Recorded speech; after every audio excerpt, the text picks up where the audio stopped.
आइए आज हम लोग क्वेश्चन नंबर 86 करेंगे। कह रहा है which one of the following ionic species will impart colour to an aqueous solution. तो आयनिक स्पीसीज का मतलब जो आयन दिए गए हैं विकल्प में हमको, उनमें कौन सा ऐसा आयन है जिसको जलीय विलयन में डालने पर, यानी उसका जलीय विलयन बनाने पर वो कलर देता है। तो पीछे बहुत समय से हम लोग पढ़ते चले आए हैं कि जिसमें भी अनपेयर्ड इलेक्ट्रॉन होंगे वही कलर देते हैं। तो यहाँ पर देखिए डी विकल्प हमारा करेक्ट है। Cr+3 अनपेयर्ड इलेक्ट्रॉन रखेगा, इसीलिए यह हमारा इसका जलीय विलयन बनाने पर ये कलर देगा।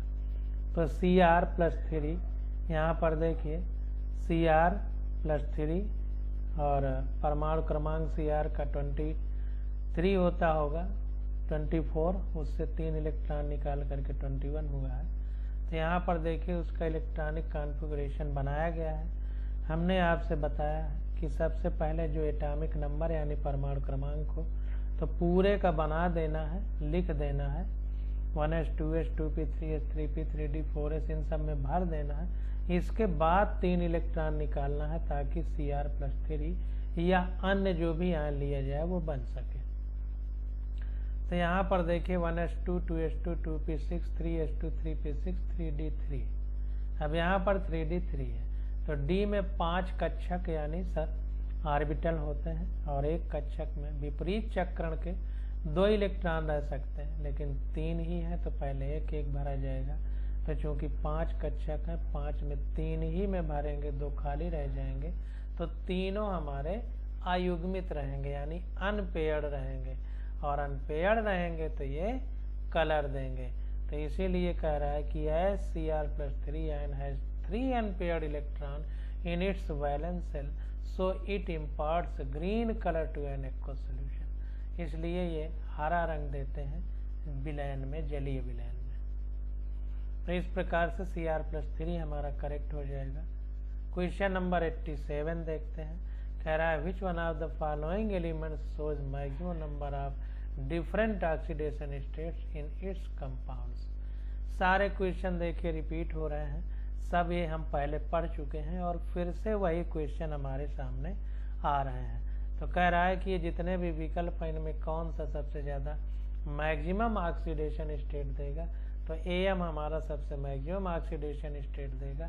कैसे देगा ये बात हम लोग समझ लेते हैं। तो देखिए यले forms compound in which its oxidation number is +3।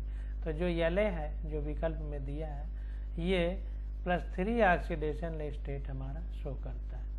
आप NCERT खोलिए, लैंथेनाइड और एक्टिनाइड हमारी पीरियोडिक टेबल के नीचे रखे गए हैं, उनमें देखिए। और NCERT में हमारा एक टेबल बना दिया गया है, उसमें सारे एलिमेंट्स की जो लैंथेनाइड और एक्टिनाइड है उनकी ऑक्सीडेशन स्टेट दी गई है। तो लैंथेनाइड की +3 हो जाएगी। EU and GD exhibit +2 as well as +3 oxidation state and not higher than that.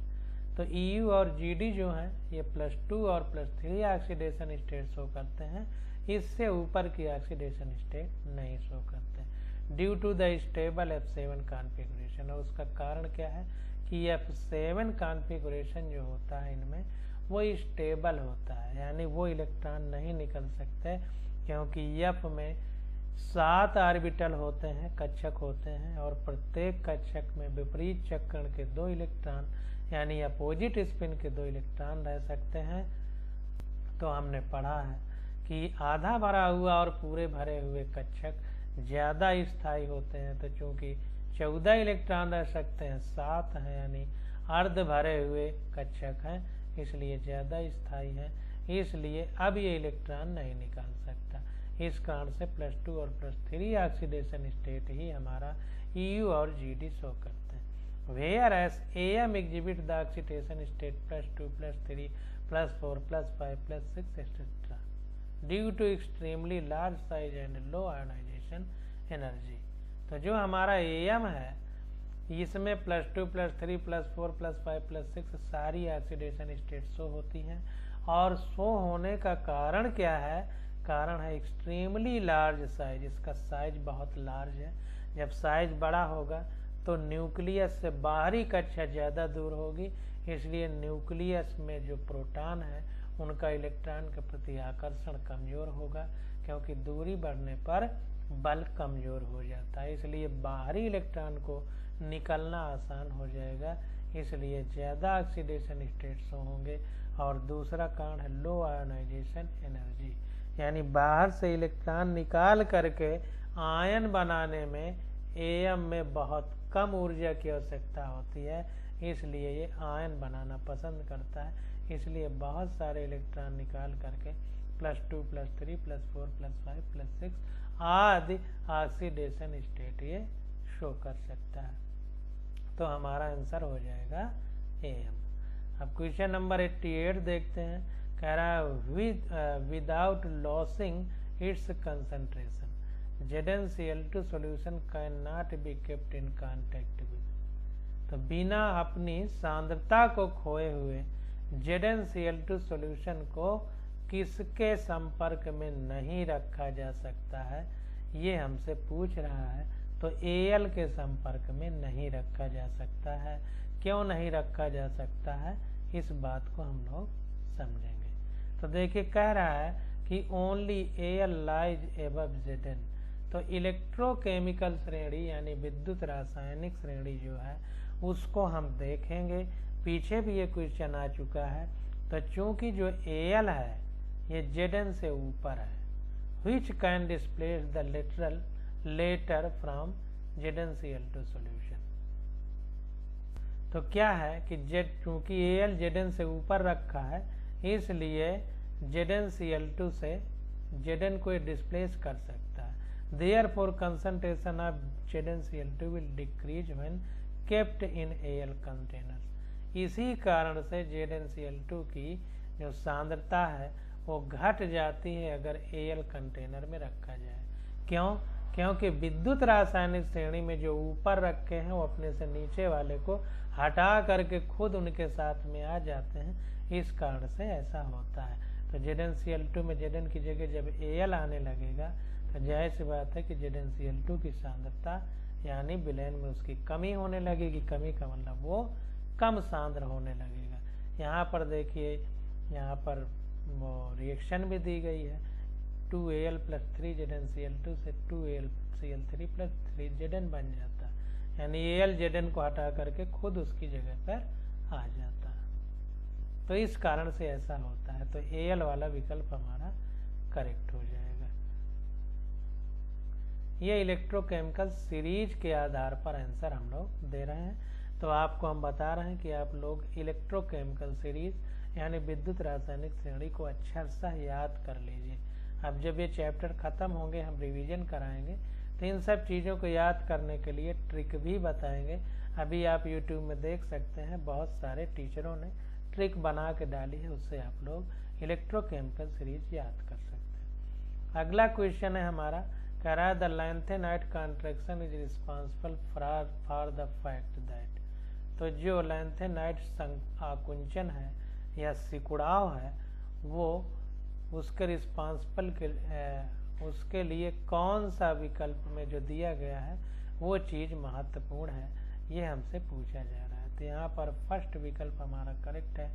Zr and HF have about the same radius, ये क्वेश्चन 2 बार पीछे आ चुका है, फिर से वही क्वेश्चन आया है। तो जाहिर सी बात है कि बार बार क्वेश्चन करने से यही चीज़ का हम लोगों को फायदा मिलता है। तो देखिए सॉल्यूशन में कह रहा है कि due to lanthanide contraction the size of Zr and HF is same, तो लैंथेनाइट संकुचन या आकुंचन के कारण हमारा क्या होता है कि Zr और HF की जो त्रिज्या है या आकार है वो सेम हो जाता है। Lanthanide contraction can be explained on the basis of shielding effect, और लैंथेनाइट आकुंचन या सिकुड़ाव जो है उसकी हम व्याख्या शील्डिंग इफेक्ट यानी आवरण प्रभाव के आधार पर कर सकते हैं, और इस आवरण प्रभाव को हम कई बार आपसे चर्चा कर चुके हैं। In multi electron atoms the electrons are added in outer shells, जिन परमाणुओं में बहुत सारे इलेक्ट्रॉन हैं तो जो इलेक्ट्रॉन है वो बाहरी कक्षा में ऐड होते हैं। The electrons already present in inner shells, और अंदर वाली कक्षाओं में इलेक्ट्रॉन पहले से मौजूद रहते हैं। Shield the outer electrons from nuclear charge, और जो बाहरी इलेक्ट्रॉन होते हैं तो चूंकि पहले अंदर से इलेक्ट्रॉन प्रेजेंट है तो अंदर वाले इलेक्ट्रॉन नाभिक को घेरे रहते हैं, तो बाहर वाले इलेक्ट्रॉन को उतना अच्छे से वो नहीं खींच पाता है, ये कहने का मतलब है। Shield the outer electrons from nuclear charge making them experience a lower effective charge of the nucleus. तो कहने का मतलब ये है कि जो बाहरी इलेक्ट्रॉन है बाहरी कक्षा का, उसके लिए नाभिक का जो प्रभाव है आकर्षण का या चार्ज का वो कम हो जाता है। इसी को कह रहा है कि lower effective charge of the nucleus. The shielding effect exerted by the inner electron decreased in the order. जो आवरण प्रभाव है अंदर वाले इलेक्ट्रॉनों का वो किस प्रकार से डिक्रीज करता है, यहाँ पर देखिए दिया गया है कि यस का सबसे ज़्यादा होता है, फिर पी का, फिर टी का, फिर एफ का। तो जो आवरण प्रभाव है सबसे ज़्यादा यस सब सेल का होता है, फिर पी का, फिर डी का, फिर एफ का। एफ का मतलब सबसे कम होता है। This F subshell poorly shielded the outer electron from the nuclear attraction. जो हमारी एफ सब सेल है यानी एफ उपकोष है, इसका आवरण प्रभाव सबसे कम है, यानी ये नाभिक को सबसे कम अच्छे से ढक पाती है। इससे प्रभाव क्या होगा कि बाहर वाले इलेक्ट्रॉन को नाभिक आसानी से खींच पाएगा, क्योंकि उसको ढकने का प्रभाव कम है, तो बाहर तक आकर्षण का प्रभाव जाएगा, तो बाहरी कक्षा के इलेक्ट्रॉन को भी खींचेगा। इसलिए आकार या साइज घट जाता है, क्योंकि बाहरी कक्षा का इलेक्ट्रॉन खींच के नाभिक के पास आ जाता है। इसी को लैंथेनाइड कॉन्ट्रैक्शन बोलते हैं। तो वही कह रहा है कि पुअर सील्डिंग इफेक्ट होता है एफ इलेक्ट्रॉन का आउटर इलेक्ट्रॉन के लिए, एंड स्मॉलर साइज, इस वजह से साइज घट जाती है। In case of post lanthanide element like HF, और पोस्ट मतलब लैंथेनाइड के बाद वाले जो एलिमेंट है, प्री का मतलब पहले वाले, पोस्ट का मतलब बाद वाले। तो बाद वाले जो इलेक्ट्रॉन होंगे जैसे कि HF है, इसमें क्या होता है कि 4f subshell is filled and इसमें 4f सबसेल भरी जाती है, and it is not very effective as shielding the outer shell. और चूंकि 4f भरी जाती है और f का प्रभाव बहुत कम है, इसलिए बाहरी कक्षा के इलेक्ट्रॉनों पे अपना पुअर सील्डिंग इफेक्ट दर्शाते हैं, यानी कम नाभिक को घेर पाते हैं, जिसलिए नाभिक के आकर्षण का प्रभाव बाहरी कक्षा में पड़ता है। इसलिए N5 और N6 जो कक्षाएं हैं उनके electron it is smaller to ZR। इसलिए HF के चूंकि 4f है तो F वाले का कम आवरण प्रभाव, इसलिए बाहरी कक्षा के इलेक्ट्रॉन को खींच के पास ले आएगा नाभिक, इसलिए आकार घट जाएगा। इसलिए जो HF है इसका आकार ZR से कम हो जाता है। ये है, ये पीछे भी हम बहुत अच्छे से समझा चुके हैं। क्वेश्चन नंबर 90 आ जाता है, कह रहा है which of the following element is responsible for oxidation of water to O2 in biological process. तो बायोलॉजिकल प्रोसेस का मतलब प्राकृतिक कोई क्रिया है तो जीवों के अंदर, तो वही कह रहा है कि विच of the following element responsible for oxidation of water. पानी के ऑक्सीकरण के लिए जिम्मेदार कौन सा है to O2 in biological process. तो यहाँ पर देखिए जो Fe है ये हमारा जिम्मेदार है। तो यहाँ पर देखिए क्वेश्चन इसका सॉल्यूशन नहीं दिया गया है। तो बायोलॉजिकल प्रोसेस में क्या होता है कि जैसे हमारा जो हीमोग्लोबिन है इसमें भी ऑक्सीजन पाया जाता है या आयरन पाया जाता है, वही ऑक्सीजन को बांधता है। तो वही कह रहा है which of the following element responsible for oxidation of water to O2। Oxidation of water, पानी को ऑक्सीजन में O2 में ऑक्सीडाइज करने में कौन रिस्पॉन्सिबल है, तो वो है Fe। अब क्वेश्चन नंबर 91 आ जाता है, कह रहा है the electronic configuration of gadolinium GD जिसको लिखा जाता है, एटॉमिक नंबर 64 इज। तो इसका इलेक्ट्रॉनिक कॉन्फ़िगरेशन लिखना है। सब कुछ हमने बता दिया है। तो यहाँ पर देखिए जीनान पहले लिखा जाएगा, फिर 4F7 FD1 6S2। तो जीनान का जो एक एटॉमिक नंबर है वहाँ तक के लिए XE लिख दिया गया, इसके बाद हमने यहाँ पर लिखा है। देखिए half filled and full filled R plus R more stable. जो आधे भरे हुए और पूरे भरे हुए कक्षक होते हैं वो ज़्यादा स्टेबल होते हैं।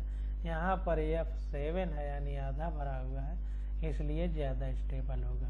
तो आप क्या करेंगे कि जो गैडोलिनियम है इसका एटॉमिक नंबर 64 है, लिख करके 1s2 s2 p3 s3 p4 s3 d4 p5 s4 d5 p6 4f5 d6 p7 ऐसे करके पूरा लिखेंगे।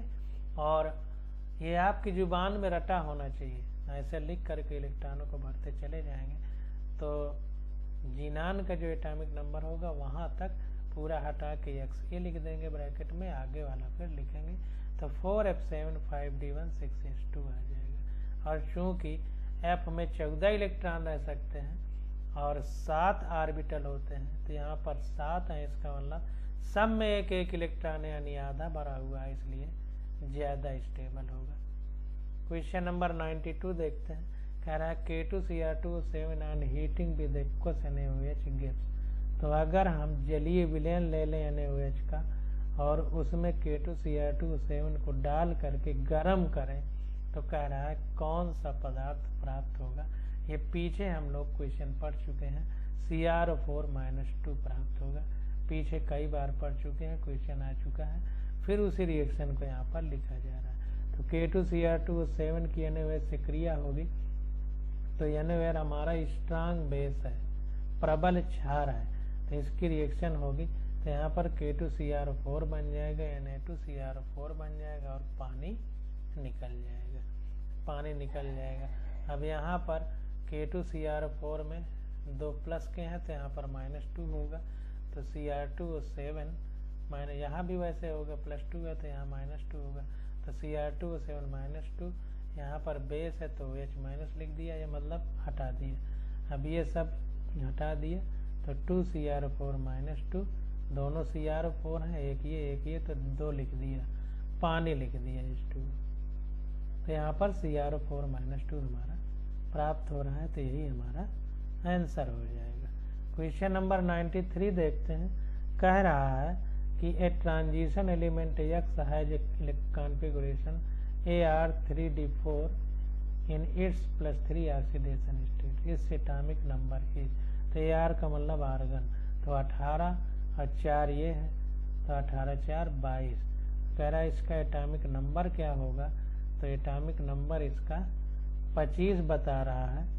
अब इसको देखते हैं, +3 ऑक्सीडेशन स्टेट, तो 18-4 22 और 3 इसके इलेक्ट्रॉन निकल गए हैं, तो वो भी रहे होंगे, तब तो पूरा एटॉमिक नंबर होगा।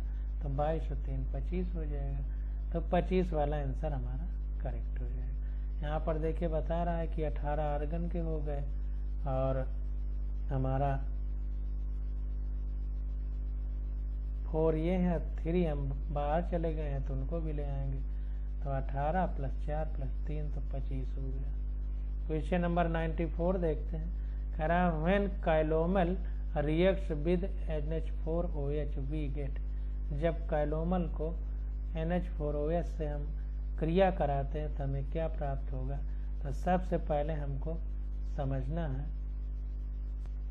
कि काइलोमल है क्या। तो इससे हमारा HgNH2Cl प्राप्त होगा।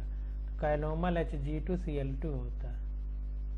तो Hg2Cl2 की जब रिएक्शन होगी तो HgNH2Cl प्राप्त होगा काइलोमल की रिएक्शन से। ये देखिए यहाँ के सब क्वेश्चन नहीं है, ये हमारे मेटलर्जी के हैं, तो धातु कर्म जिसको हिंदी में बोलेंगे उस चैप्टर के हैं। तो घबराने की जरूरत नहीं है, इनका एक्सप्लेनेशन नहीं है, जब हम वहाँ पढ़ेंगे तो बहुत अच्छे से समझेंगे।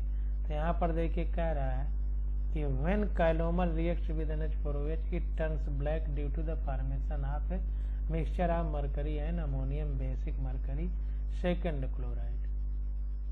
तो जब काइलोमल की रिएक्शन होती है Hg2Cl2 की NH4OH से, तो ब्लैक कलर उत्पन्न हो जाता है।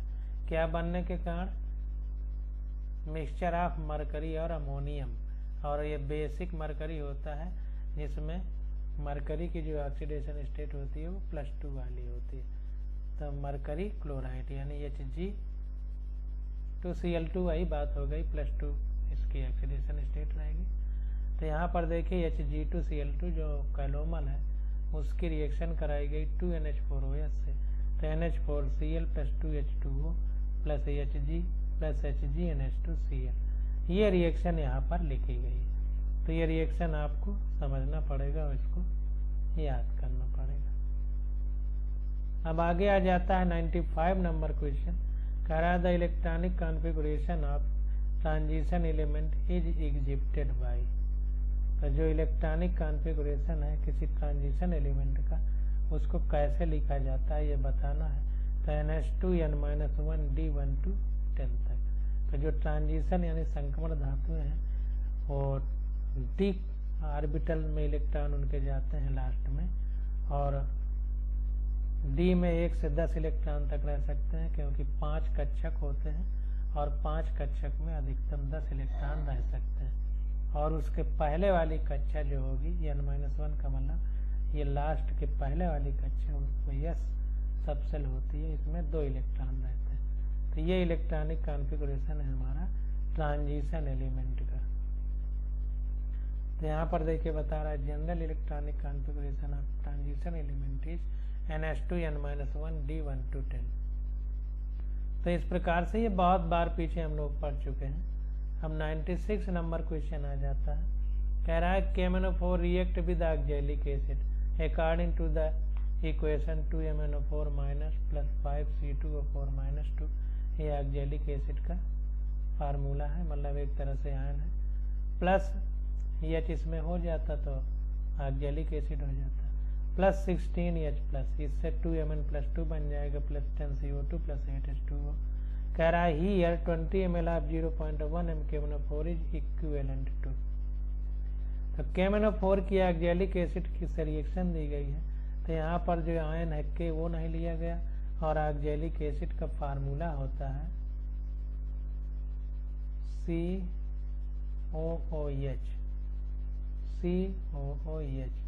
तो ये दोनों H नहीं लिए गए तो 2 माइनस लग जाएंगे, C2O4 -2, तो ये नहीं लिए गए।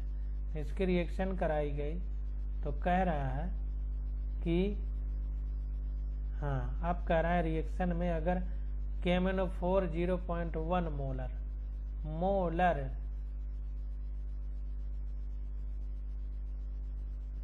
ये कैपिटल M है तो मोलल हो जाएगा। मोलरिटी को स्मॉल m लिखते हैं, मोलरिटी को कैपिटल M, यानी जो द्रव्यमान है पूरे विलयन का वो 1 किलोग्राम लिया जाता है, तो उसमें मोलों की संख्या जब हम निकालते हैं तो इसको मोलरिटी बोलते हैं। और जब आयतन किसी सॉल्वेंट यानी विलायक का लीटर में लिया जाता है तो उसमें जितने विलेय के मोल होते हैं उसको मोलरिटी कहते हैं। तो यहाँ पर 0.1 कैपिटल M लिखा गया, यानी मोलरिटी की बात हो रही है, डबल L आएगा, LL मोलरिटी। इसका मतलब द्रव्यमान में पूरा विलयन लिया गया है 1 किलोग्राम, अब उसमें कितने विलेय के मोल होंगे, ये मतलब है। तो कह रहा है here 20 ml of 0.1 m KMnO4 is equivalent, तो कितने C2H2O4 के इक्विवेलेंट हो गए हमको बताना है। तो यहाँ पर 4th विकल्प हमारा करेक्ट है। कैसे करेक्ट है इसको देखते हैं।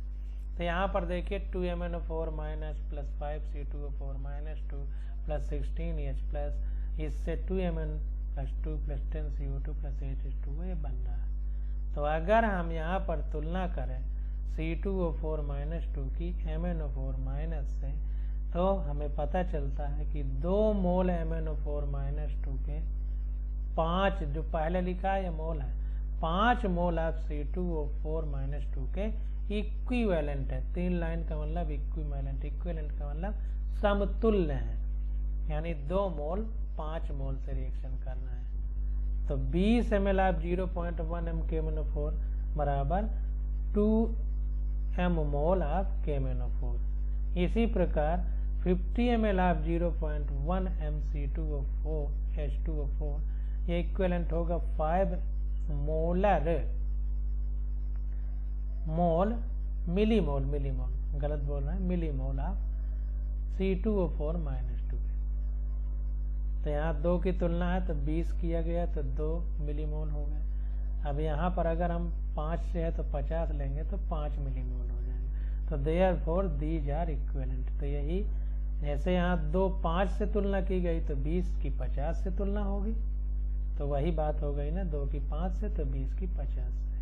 तो अगर यहाँ पर हम 20 ml 0.1 मोल KMnO4 लेंगे तो इक्विवेलेंट होगा 50 मोल ml ऑफ 0.1 मोल C2H2O4, क्योंकि ये रिएक्शन खुद बता रही कि 2 की तुलना 5 से है तो 20 की तुलना 50 से होगी। तो अगर ये 20 मोल होता तो ये 50 मोल होता, तो इसलिए यही वाला विकल्प हमारा करेक्ट हो जाएगा। अब 97 नंबर क्वेश्चन आ जाता है, कह रहा है हेमेंगस्ट TiF6-2 COF6-3, ये कोबाल्ट वाला है, कार्बन मोनोऑक्साइड वाला नहीं, उसमें बड़ा ओ लिखा जाता है। Cu2Cl2 and NiCl4-2 which are the colorless species, कौन सी कलरलेस है। अब फिर वही बात आ गई, सबके इलेक्ट्रॉनिक कॉन्फ़िगरेशन दे दिए हैं Ti, C0, Cu और Ni के।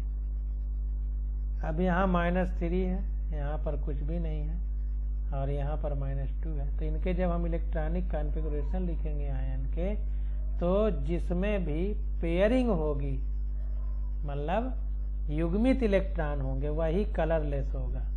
अगर अनयुग्मित होंगे तो कलर देगा, युग्मित है तो कलरलेस होगा। ये चीज समझना चाहिए। यहाँ पर देखिए सेकंड विकल्प हमारा करेक्ट, TiF6-2 एंड CuCl2, ये 2 कलरलेस होंगे। अब इनका बना के देखते हैं। तो यहाँ पर देखिए TiF6-2 titanium is in +4 state. अब देखिए यहाँ पर ध्यान देना पड़ेगा कि यहाँ पर टाइटेनियम का हमको फिगर स्ट्रक्चर पता होना चाहिए। तो उसमें जाहिर सी बात है कि F हमारे 6 है और -2 भी लगा हुआ है। तो F के 6 है तो 2 में -2 तो बचा कितना, +4। तो Ti को +4 होना पड़ेगा, तब ये -6 बैलेंस हो पाएंगे, F के 6 बैलेंस हो पाएंगे। तो इसका स्ट्रक्चर हमको पता होना चाहिए। तो 2 लगा दिया तो 6 में 2 गए 4, तो ये Ti हमारा +4 स्टेट में होगा। अब इसी प्रकार Cu2Cl2 में ये क्यूप्रस है, क्यूप्रस और क्यूप्रिक 2 होते हैं। तो Cu प्लस क्यूप्रस है, Cu+2 क्यूप्रिक है। तो Cu2Cl2 है, तो Cl एक Cl का -1 तो 2 का -2, तो 2 Cu के +2 होंगे तो एक Cu का +1, इसलिए +1 स्टेट में है। Thus in both case transition from one d orbital to other is not possible। इसलिए कह रहा है कि transition from one d orbital to other is not possible। तो ट्रांजिशन का मतलब एक कक्षा से दूसरी कक्षा में जो इलेक्ट्रॉन प्रतिस्थापित होगा, स्थानांतरित होगा, वो संभव नहीं है दोनों ही केस में। Transition from one d orbital to other is not possible. तो यहाँ पर देखिए बना के देते हैं। तो Ti का तो आर्गन और 3d2 4s2 हो जाएगा। अब 3d2 4s2 हो गया। अब +4 बनाना है तो 2 इसके निकल जाएंगे, 2 इसके निकल जाएंगे, तो केवल आर्गन बनेगा, बचेगा। आर्गन इनर्ट गैस है तो जाहिर सी बात है अगर बाहरी कक्षा में 8 या 2, 8, 8, 18, 18, 32 इस तरह चलता था, तो बाहरी कक्षा जब पूर्ण भरी है तो काहे इलेक्ट्रॉन निकालेगी। तो इसलिए डी में ट्रांजिशन या स्थानांतरण नहीं होगा इलेक्ट्रॉन का, यानी पूर्ण भरा हुए ऑर्बिटल है, यानी कक्षाओं में जो कक्षक में इलेक्ट्रॉन है उनकी युग्मन है, पेयरिंग है, अनपेयर्ड अयुग्मित नहीं है, इसलिए कलर नहीं देगा। इसी प्रकार Cu का बनाएंगे तो आर्गन 3d10 4s2 बनेगा। अब एक प्लस का मतलब एक इलेक्ट्रॉन निकलेगा तो ये निकल जाएगा, तो 3d10 हो गया। अब जाहिर सी बात है पूर्ण भरी हुई कक्षा है तो काहे इलेक्ट्रॉन निकालेगी, क्योंकि पूर्ण भरी हुई और आधी भरी हुई कक्षा ज्यादा स्थायी होती है, कोई अपना स्थायी तो थोड़ा खो देगा। तो स्थायी रहने के लिए ये डी कक्षा से इलेक्ट्रॉन को स्थानांतरित नहीं करेगा, इसलिए इसमें भी पेयरिंग रहेगी और इलेक्ट्रॉनों की जोड़ा रहेगा तो कलरलेस होंगे। जब जोड़ा नहीं होता अनपेयर्ड होते हैं तब कलर आता है। तो दो विकल्प है, दो तत्व हमारे ऐसे मिले, ये दो एलिमेंट, दो कंपाउंड जो कि पेयरिंग नहीं करेंगे, मतलब कलरलेस रहेंगे क्योंकि इनमें इलेक्ट्रॉनों की पेयरिंग है। अब क्वेश्चन नंबर 98 देखते हैं। कह रहा है the mercury is the only metal which is liquid at 0 degree centigrade, this is due to it. जो हमारा पारा है, मरकरी है, वो 0 डिग्री सेंटीग्रेड तापमान पर भी वो लिक्विड बना रहता है। तो ये लिक्विड होने का कारण क्या है? तो हमारा दो विकल्प करेक्ट है, बी और सी दोनों, यानी ये और ये दोनों सही है।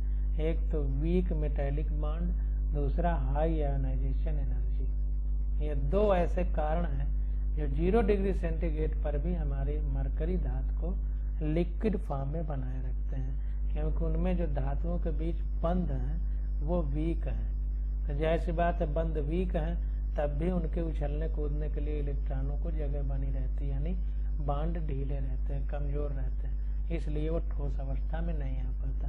दूसरा हाई आयोनाइजेशन एनर्जी, इसको आयन बनाने के लिए ज्यादा ऊर्जा की जरूरत होती है।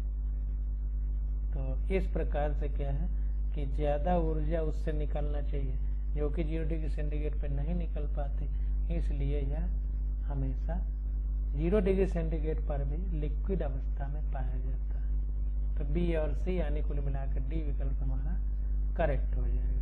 तो यहाँ पर देखिए बता रहा है कि very high ionisation energy of Hg makes it difficult for electron to participate in metallic bond. तो बहुत ज्यादा उच्च ionisation energy Hg makes it difficult for electron to participate in metallic bond. तो इस वजह से बहुत हाई आयोनाइजेशन एनर्जी की वजह से जो इलेक्ट्रॉन है वो आबंध बनाने में बहुत कम पार्टिसिपेट करते हैं, यानी उनका पार्टिसिपेट करना बहुत कठिन हो जाता है। इस कारण से जो हमारा ये Hg है, पारा है, वो हमारा मरकरी है, वो हमारा 0 डिग्री सेंटीग्रेड पर भी लिक्विड यानी द्रव अवस्था में पाया जाता है। इस प्रकार से हमने यहाँ तक किया। अब आ जाता है क्वेश्चन नंबर 99। तो इसकी स्टडी हम लोग अगले लेक्चर में करेंगे। आज बस यहीं तक।